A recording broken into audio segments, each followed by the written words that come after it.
O cara que mexe com fóssil, então, é o paleontólogo. O arqueólogo eu faço é o Indiana Jones. Exatamente. Indiana Jones e Jurassic Park. É a maneira mais fácil de entender. Tem algumas técnicas que são parecidas. Por exemplo, estratigrafia. A gente olha, só que eu não trabalho, por exemplo, com o período cenozoico, mesozoico, paleozoico. Eu trabalho mais com o período do bronze, idade do ferro, período persa, grego, romano, bizantino. E assim quando tinha civilização, né? Exatamente. Da invenção da escrita para cá é mais a minha praia. Pode da crer. Invenção da escrita para trás. O que veio antes? Ser pastor ou ser arqueólogo? Por que parece, foi ser pastor. Foi um lance não, até né? Na verdade, muito legal. Não é muito. Foi o que eu imaginei. É, porque olha que interessante. Quando eu fiz o meu primeiro doutorado, foi em teologia. E ao mesmo tempo que eu fazia o doutorado em teologia em grego do Novo Testamento, eu fazia a faculdade de filosofia. Foi aí que eu tive a oportunidade de ser aluno do Pondé. Entendi. Lá no Centro Universitário Assunção, e a PUC também era ligada lá. Então eu fazia o doutorado à tarde e a faculdade de manhã. E 2 dias da semana eu voltava para Engenheiro Coelho para dar aula. Aí eu fiz... Aí quando você faz o programa de doutorado, na época da tese, você tem o major e o minor.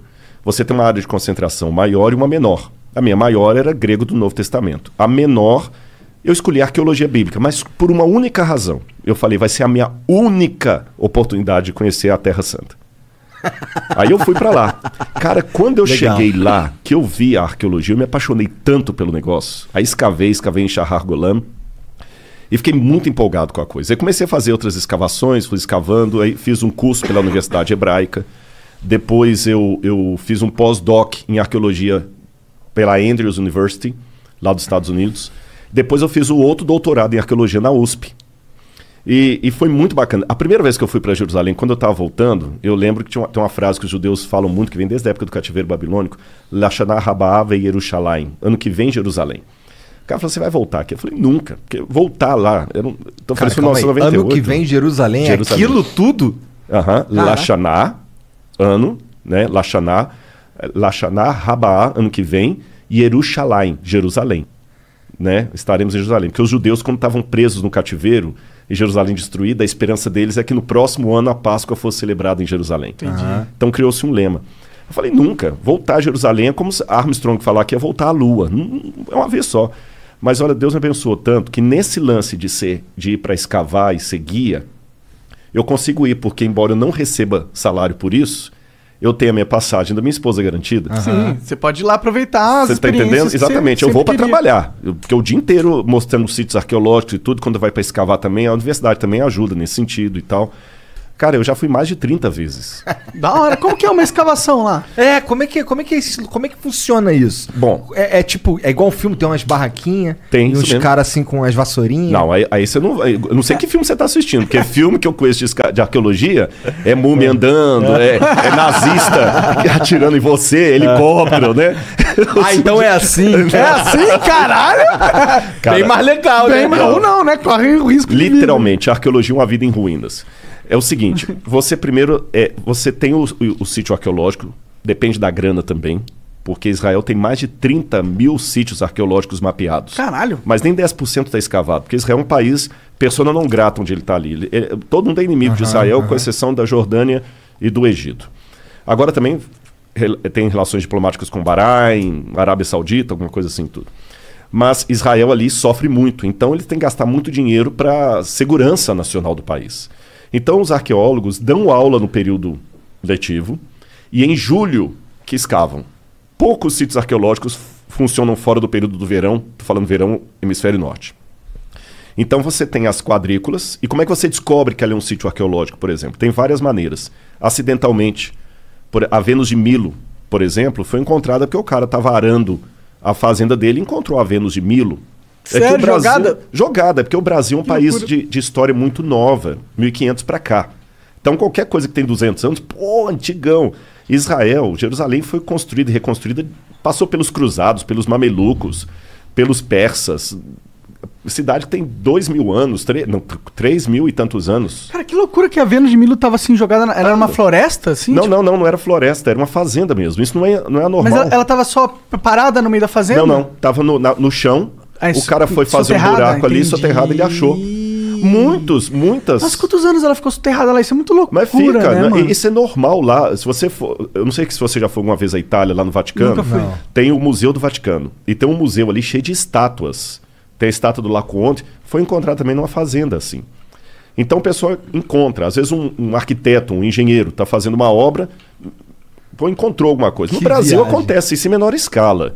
De vez em quando acontece. No Rio de Janeiro, os caras estão encontraram uma coisa lá antiga. Então a gente aqui no Brasil chama IPEM, que é o Instituto de História daqui do Brasil. Lá é o IAA, Israel Antiquities Authority. Eles vão, então, mapeiam. Aí você pode ter uma arqueologia de resgate, que, olha, você tem 20 dias para limpar tudo. Ou você pode entrar com uma ação com o governo, pedir para mudar aquela plana, uma rodovia, por exemplo, que é muito importante que encontrou ali. Aí faz as quadrículas, escava, depois cobre, volta no verão seguinte e escava. É um trabalho meticuloso. Como que escava isso aí? Tem várias maneiras de escavar. Mas geralmente você faz as quadrículas, então imagina como se fosse um grande tabuleiro de dama. Cada um fica dentro da sua quadrícula e vai escavando, não é fazendo buraco não, você vai ter que descer no nível por igual. E vai percebendo a estratigrafia. Porque o que acontece? Vamos supor que aqui, eu vou bagunçar um pouquinho o seu negócio aqui. Fica à vontade. Vamos supor que onde está o livro aqui fosse uma cidade. Tá. Dessa cidade bonitinha, construída, veio a ação do tempo, terremoto, guerra, destruição, abandono, o pessoal abandonou. O pessoal na época não tinha trator para fazer uma terraplenagem como hoje, ou terraplanagem. Aí você vinha e constrói outra cidade por cima. Repete o mesmo processo. Guerra, ação do tempo, Como eles constroem por cima? Eles não reformam, eles jogam terra, sobem o nível e constroem por cima? Joga terra, constrói por cima. Isso eu estou falando há 3.000 anos atrás, 3.400 anos atrás. Construiu uma outra cidade. Aconteceu a mesma coisa. Veio ataque, guerra, abandono, botaram fogo e tudo. Veio um outro pessoal, construiu outra cidade. Depois eu arrumo de novo os escudinhos. Fica à vontade. O que acontece com o passar do tempo? Você vai formando uma colina de camadas arqueológicas. O que está mais embaixo é mais antigo, o que está em cima é mais novo. Aí que vem um lance que pouca gente sabe. O grande dilema do arqueólogo é que para descobrir o passado tem que destruir o passado. Vamos supor que essa segunda camada aqui seja do período grego. E aqui em cima eu tenho do período romano. Para eu escavar o grego aqui eu tenho que destruir o romano. Então por isso que você nunca escava tudo. Você deixa uma parte sem escavar.